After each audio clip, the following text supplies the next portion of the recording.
എൻ്റെ പേര് അമ്പിളി എന്നാണ്. ഞാൻ പത്തനംതിട്ട ജില്ലയിൽ കോഴഞ്ചേരിയിൽ ചെറുകോൽ എന്ന് പറയുന്ന ഒരു ചെറിയ ഗ്രാമത്തിലാണ് ജനിച്ചത്.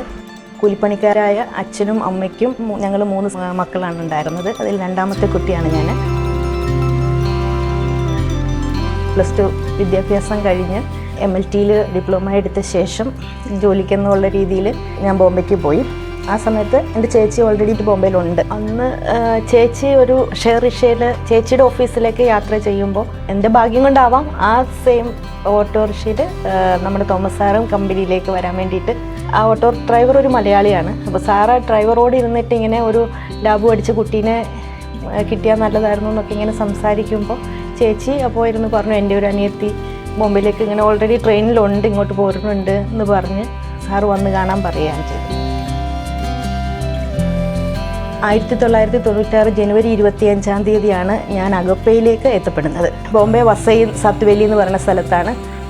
ആ സമയത്ത് ആകെ ഞാൻ ഉൾപ്പെടെ 4 പേരാണ് അഗപ്പയിൽ ഉണ്ടായിരുന്നത്. എനിക്ക് ആകെ അറിയാവുന്ന ലാംഗ്വേജ് എന്ന് പറയുന്നത് മലയാളം. അപ്പോൾ ഒരുപാട് ബുദ്ധിമുട്ടായിരുന്നു നമുക്ക് ആ സാഹചര്യമായിട്ട് പൊരുത്തപ്പെട്ടു പോകാനും. സോമസാറൊക്കെ കമ്പനിയിൽ ആകെ മലയാളം സംസാരിക്കുന്ന അവർ വരുമ്പോഴാണ് നമുക്കൊരു ശ്വാസം നേരെ വിടുന്നത്. അതേ രീതിയിലായിരുന്നു തുടക്കകാലങ്ങളിലൊക്കെ. പക്ഷേ കാലക്രമേണ നമ്മൾ അതിൽ നിന്നൊക്കെ ഓവർകം ചെയ്തു വന്നു. ആദ്യമേ തന്നെ കിട്ടുന്ന ഒരു ഇൻഫർമേഷൻ എന്ന് പറഞ്ഞാൽ നമ്മളൊരു കുടുംബമാണെന്നാണ് ഞാൻ വന്ന് കയറിയപ്പോൾ. അപ്പോൾ അന്നെന്ന് വെച്ചാൽ ഇന്ന ആൾക്ക് ഇന്ന റെസ്പോൺസിബിലിറ്റി അങ്ങനെയൊന്നുമില്ല. നമ്മളെല്ലാവരും എല്ലാ കാര്യങ്ങളും ചെയ്ത്, ഈവൻ നമ്മുടെ തോമസ് സാറാണെങ്കിലും എല്ലാ കാര്യങ്ങളിലും നമ്മുടെ കൂടെ ഉണ്ടാവും. അങ്ങനെ ചെയ്ത് കണ്ട ഒരു കൾച്ചറിൽ നിന്ന് വന്ന് പിന്നീട് വരുന്ന തലമുറയാണെങ്കിലും അത് തന്നെയാണ് ഫോളോ ചെയ്യുന്നത്. പിന്നെ മാനേജ്മെൻ്റ് ആണെങ്കിലും HR ഡിപ്പാർട്ട്മെൻറ്റുകളൊക്കെ ആയിക്കഴിഞ്ഞ് സെഗ്മെൻറ്റ്സുകൾ ഡിവൈഡായി കുറേ ആയി. കമ്പനി വളർന്ന അനുസരിച്ചിട്ട് പല പല ടെക്നോളജികൾ കമ്പനി കൊണ്ടുവന്നു, പുതിയ പുതിയ പ്രോഡക്ട്സുകൾ കൊണ്ടുവന്നു. അതിൽ സ്റ്റാഫുകളുടെ വീക്ക് പോയിൻറ്റ്സുകൾ മനസ്സിലാക്കിയിട്ട് നമുക്ക് പല പല ട്രെയിനിങ് സെക്ഷൻസ്, അത് ഇൻറ്റേർണലായിട്ടാണെങ്കിലും ഔട്ട്സൈഡ് ആയിട്ടാണെങ്കിലും, ഈവൻ ഞാൻ എന്നെ പല ഇൻ്റർനാഷണൽ രാജ്യങ്ങളിൽ വിട്ട് നമുക്ക് ട്രെയിനിങ്ങുകളും അങ്ങനെയൊക്കെ പല ഇത് തന്ന് അങ്ങനെ കൊണ്ടുപോകും.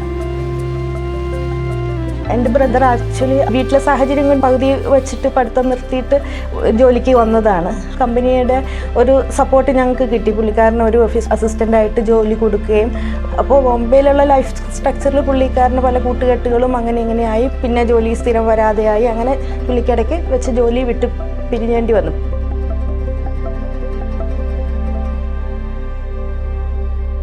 ഫൈനലി ഒരു 7 വർഷത്തിന് ശേഷമായപ്പോഴത്തേക്കിന് ആൽക്കഹോളിക് ലിവർ സിറോസിസ് എന്നുള്ള ഒരു അസുഖത്തിൽ ഇതായി. പുള്ളീനെ രക്ഷിക്കാൻ പറ്റില്ല എന്ന് പറഞ്ഞ് 42 വയസ്സേ ഉള്ളൂ, രക്ഷിക്കാൻ പറ്റില്ല എന്ന് പറഞ്ഞ അങ്ങനത്തെ ഒരു അവസ്ഥയിലായിരുന്നു. കുറച്ച് നാൾ കഴിഞ്ഞ് അഗപ്പയുടെ ഇവിടെ ഒരു ഓണ പ്രോഗ്രാം നടക്കുകയാണ്. ഞങ്ങളെല്ലാവരും സെറ്റ് സാരിയൊക്കെ എടുത്ത് വന്ന് പരിപാടി നിൽക്കുകയാണ്. ഓണപ്പാട്ട് സ്റ്റേജിൽ ഭയങ്കര ഓണ പ്രോഗ്രാംസ് നടക്കണം. ആ സമയത്ത് എനിക്ക് വീട്ടിൽ നിന്ന് ഇടയ്ക്കിടയ്ക്ക് കോൾസ് വരികയാണ്, ബ്ലഡ് ഒമിറ്റ് ചെയ്യുന്നു, എന്താ ചെയ്യേണ്ടത്. അപ്പം എനിക്ക് ഒന്നെങ്കിൽ ഭൂമി വളർന്നെങ്കിൽ താഴേക്ക് പോയിരുന്നെങ്കിലെന്ന് വരെ ഞാൻ അങ്ങനെ ഇരിക്കുകയാണ്. എന്തോ കണ്ടിട്ടാണെന്ന് തോന്നുന്നു മിനമയുടെ ആ ഭാഗത്തേക്ക് വന്ന അമ്പിളി ശരിക്കും പറഞ്ഞാൽ ഒരു കരയണ ഒരവസ്ഥയിലേക്ക് എത്തി. സന്തോഷിന് ഇച്ചിരി കൂടെ സിവിയറാണ് എന്ന് പറഞ്ഞു. മാം എൻ്റെ തോളത്ത് തട്ടിയിട്ട് വിഷമിക്കേണ്ട, ഞാൻ സാറിനോടും കൂടെ ഒന്ന് സംസാരിക്കാമെന്ന് പറഞ്ഞിട്ട് സാറിനെ വിളിച്ചുകൊണ്ട് വരികയും സാറിന് കാര്യങ്ങളൊക്കെ ചോദിച്ചു. പൈസ ആയിട്ടില്ലെങ്കിൽ ഇത് വേണ്ട, എനിക്ക് സപ്പോർട്ട് ചെയ്യാൻ പറ്റും എന്ന് പറഞ്ഞ് 90% ലിവർ ട്രാൻസ്പ്ലാന്റിൻ്റെ കോസ്റ്റ് സാറ് തന്നെ ഏറ്റെടുത്ത് ചെയ്ത് 2022 ഒക്ടോബർ 6-ാം തീയതിയാണ് സർജറി. സാധാരണഗതിയിൽ ഒരു ട്രാൻസ്പ്ലാന്റ് കഴിഞ്ഞ ഒരാൾക്ക് പിന്നെ എങ്ങനെയൊക്കെ വർക്ക് ചെയ്യാൻ പറ്റുമെന്ന് അറിയില്ല. മീന മാഡം അന്നേരവും പറഞ്ഞു, നമ്മൾ ഇനി സന്തോഷിനെ പുറത്തേക്കൊന്നും വിടണ്ട, സന്തോഷ് വില്ലിങ് ആണെങ്കിൽ ഇവിടെ തന്നെ ജോലി ചെയ്യട്ടെ. അങ്ങനെ പറഞ്ഞിട്ട് അവൻ ട്രാൻസ്പ്ലാന്റ് കഴിഞ്ഞ് കറക്റ്റ് 3-ാം മാസം ഇവിടെ തന്നെ വിളിച്ച് അവന് ജോലി കൊടുത്തു. ആ ഒരു സപ്പോർട്ട് എനിക്ക് കിട്ടിയത് കൊണ്ട് എൻ്റെ ഫാമിലിയിൽ, ഇവൻ എന്നെ കെട്ടിച്ച വീട്ടിലായിട്ടാണെങ്കിലും എൻ്റെ ബന്ധുക്കളുടെയൊക്കെ ഇടയിലാണെങ്കിലും അമ്പിളി അഗപ്പയിൽ ഉണ്ടായിരുന്നത് കൊണ്ടാണ് അവനെ രക്ഷിക്കാൻ പറ്റിയെന്നുള്ള ഒരു ഇതുണ്ട്. അപ്പോൾ അവരുടെ മുമ്പിലൊക്കെ എൻ്റെ വാല്യൂ കുറച്ചും കൂടെ കൂടി. ഇപ്പോൾ കമ്പനിയുടെ ഗോളെന്ന് പറഞ്ഞാൽ ബിഹൈൻഡ് 2027 1000 crore എത്തിക്കുക എന്നുള്ളതാണ്. ഞങ്ങൾക്ക് ഇത്ര കരുതൽ തരുന്ന ഈ കമ്പനിയിൽ ഞങ്ങളുടെ എംപ്ലോയീസിൻ്റെ ഉത്തരവാദിത്തമാണ്. അത് അച്ചീവ് ചെയ്യാൻ കമ്പനിക്ക് മാക്സിമം ഞങ്ങളുടെ എഫേർട്ട് കൊടുക്കുക എന്നുള്ളതാണ് ഇപ്പോഴത്തെ ഞങ്ങളുടെ ലക്ഷ്യം.